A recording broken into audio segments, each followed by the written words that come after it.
గారు పెద్ద పెద్ద లీడర్లు పెట్టుకుని ఒక్క ఫోటో కూడా వస్తుంది అని చెప్పి మాకు పైనుంచి ఒత్తిడి. కానీ మీ దయచేసి అందరూ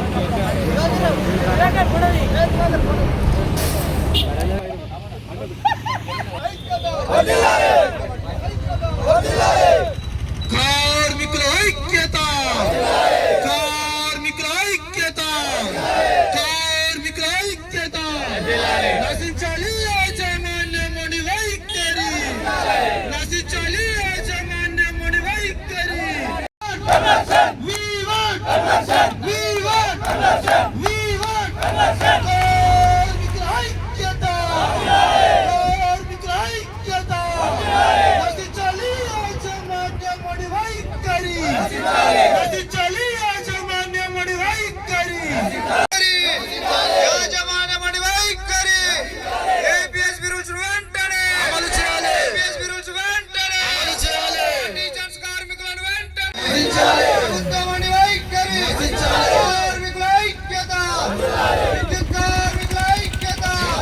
కన్వర్షన్, we want కన్వర్షన్. విద్యుత్ కార్మికుల ఐక్యత, యాజమాన్యముని వైఖరి నశించాలి, యాజమాన్యముని వైఖరి చేయాలి. ఏపీఎస్బీ రూల్స్ వెంటనే చేయాలి,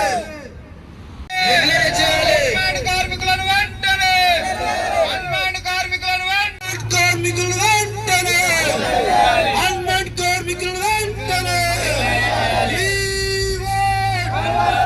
కార్మికుల వైఖరి, కార్మికుల ఐక్యత, కార్మికుల ఐక్యత. ఏపీఎస్బీ రూల్స్ వెంటనే.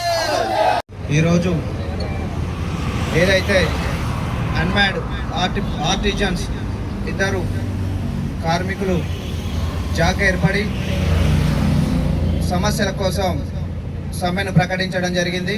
అది ఈరోజు 6వ రోజుగా కొనసాగుతూ ఉన్నది. గత ప్రభుత్వం కార్మికులను మోసం చేసింది, విద్యుత్ సంస్థలో ఉన్న ఆర్టిజన్స్ అన్మ్యాన్ కార్మికులకు అన్యాయం చేసిందని ఈరోజు ప్రజాప్రభుత్వాన్ని ఏరికోరి ఎన్నుకోవడం జరిగింది. ఈ ప్రజాప్రభుత్వం వస్తే కార్మికుల యొక్క ఆత్మ గౌరవం పెరుగుతుందని ఓట్లేసి ప్రజాప్రభుత్వాన్ని గెలిపించినాం. కానీ ప్రజాప్రభుత్వం వచ్చినప్పుడు ఈరోజు ఏమైతా ఉంది ఒక్కసారి యావత్ తెలంగాణ కూడా అర్థం చేసుకోవాలి. ఈరోజు ఒక కార్మికుడు అర్ధనగ్నంగా రోడ్డు మీద ఉండడం ఇది కార్మికునికి యొక్క సిగ్గు కాదు, ఈ ప్రభుత్వం ఈ యాజమాన్యం యొక్క సిగ్గు అని నేను భావిస్తా ఉన్నాను. ఇప్పటికైనా యాజమాన్యం ప్రభుత్వం మొండి వైఖరి విడిచి మా యొక్క న్యాయమైన సమస్యలు పరిష్కరించాలని గన్పూర్ జేఏసీ అన్మ్యాన్ డిస్ట్రిబ్యూషన్ వర్కర్గా నేను ఈ ప్రభుత్వాన్ని యాజమాన్యాన్ని హెచ్చరిస్తా ఉన్నాను. మీరు ఇదే విధంగా మొండి వైఖరితో ఉంటే ఇంకా ఈ సమ్మెను ఉధృతం చేసి అవసరమైతే ఈ పోరాటం కోసం ప్రాణ త్యాగానికైనా మేము వెనకాడమని ఈ రాష్ట్ర ప్రభుత్వాన్ని ఈ యాజమాన్యాన్ని హెచ్చరిస్తా ఉన్నాం.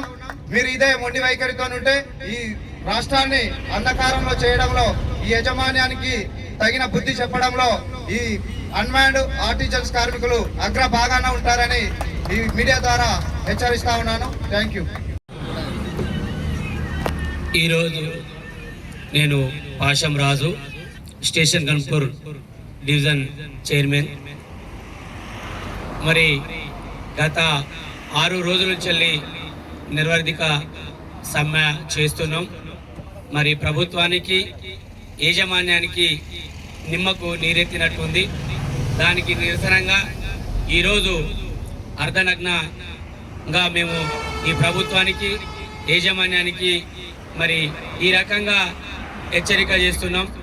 అంటే ఈ ప్రభుత్వము ఈ యాజమాన్య ప్రజలు ఈ రకంగా అర్ధనగ్నంగా ఉంటే మరి ప్రభుత్వంలో పనిచేసే వాళ్ళం, ఈ యాజమాన్యంలో ప్రభుత్వం పనిచేసే వాళ్ళం ఈ రకంగా అర్ధనగ్నంగా ఉంటే మరి మీ ప్రభుత్వానికే చిక్కుచేటు, మీ యాజమాన్యానికే చిక్కుచేటు. మరి అది గమనించవలసిందిగా ఈ సభ నుంచి హెచ్చరిక చేస్తున్నాం. మీ పిల్లలమైన మేము ఈ రకంగా అర్ధనగ్న ప్రదర్శన చేస్తే మీకు ఇక నుంచి అయినా దీన్ని పరిగణలోకి తీసుకొని ప్రభుత్వం యాజమాన్యం తక్షణమే మమ్మల్ని చర్చలకు పిలవాల్సిందిగా కోరుచున్నాం. లేని పక్షంలో ఇంకా ఈ సమ్మెను ఉధృతం చేస్తాం అని హెచ్చరిక చేస్తున్నాం. అదేవిధంగా ఒక్కసారి ప్రజలు కూడా గమనించవలసిందిగా కోరుచున్నాం. మా న్యాయమైన డిమాండ్లు మీకు తెలుసు. మేము గొంతమ్మ కోరిక ఏం కోరటం లేదని, ప్రభుత్వం మీద ఎటువంటి భారం పడతలేదని ప్రతి ఒక్క ఈ మీడియా ద్వారా, ఈ పత్రిక ద్వారా మీరు తెలుసుకుంటూనే ఉన్నారు. కాబట్టి ఈ న్యాయమైన డిమాండ్ల కోసం మీరు కూడా మాకు సహకరించాలి. ఎందుకంటే మేము పనిచేసినప్పుడు 24 గంటల కరెంటు మీకు ఇచ్చినాం. ఈ వారం రోజుల చెల్లి కరెంటు ఎన్ని విధాల దశల వారీగా మీకు ఇబ్బంది పడుతూ ఉన్నారు. గంటల తరబడి కరెంటు పోతుంది, ప్రజలకు ఇబ్బంది జరుగుతుంది. మరి ఇంత ఇబ్బంది అయితే యాజమాన్యం పట్టించుకోవడం లేదు, ప్రభుత్వం పట్టించుకోవడం లేదు. దయచేసి ప్రజలారా మీరు కూడా మాకు సహకరించండి. ఎందుకంటే మీకోసం మేము పనిచేసినాం, మీరు కూడా మాకు సహకరించవలసిందిగా కోరుచున్నాం. ఎందుకంటే మా అన్మ్యాన్ వర్కర్లు ప్రతి ఒక్కరూ కష్టపడి ఎండలో పనిచేస్తున్న క్రమంలో పిట్టలా రాలిపోతున్నారు, కాళ్ళు చేతులు కాలిపోతున్నాయి. పల్లెటూర్లలో మీరు అందరూ చూస్తున్నారు మా శ్రమ. అదేవిధంగా ఆర్టిజన్ కార్మికులు కూడా పనిచేస్తూ ఉన్నారు, వాళ్ళ శ్రమ దోపిడీ చేస్తూ ఉన్నారు. ఆ రకంగా శ్రమ దోపిడీ చేసి మా ప్రాణాలు సైతం లెక్క చేయకుండా మీకు సేవ చేస్తున్నాం. అయినా ప్రభుత్వం పట్టించుకోవడం లేదు. దయచేసి మీరు ఆలోచించవలసిందిగా కోరుచున్నాం. ఈ ప్రభుత్వాన్ని హెచ్చరిక చేస్తున్నాం. 6 రోజులైనా మీకు నిమ్మకు నీరెత్తినట్లు లేదు. లేకపోతే రాబోయే రోజులలో ఇంకా ఈ సమ్మెను ఉధృతం చేసి మేము ముందుకు వెళ్తామని ఈ సభాముఖంగా మీకు హెచ్చరిక చేస్తున్నాం. Thank you.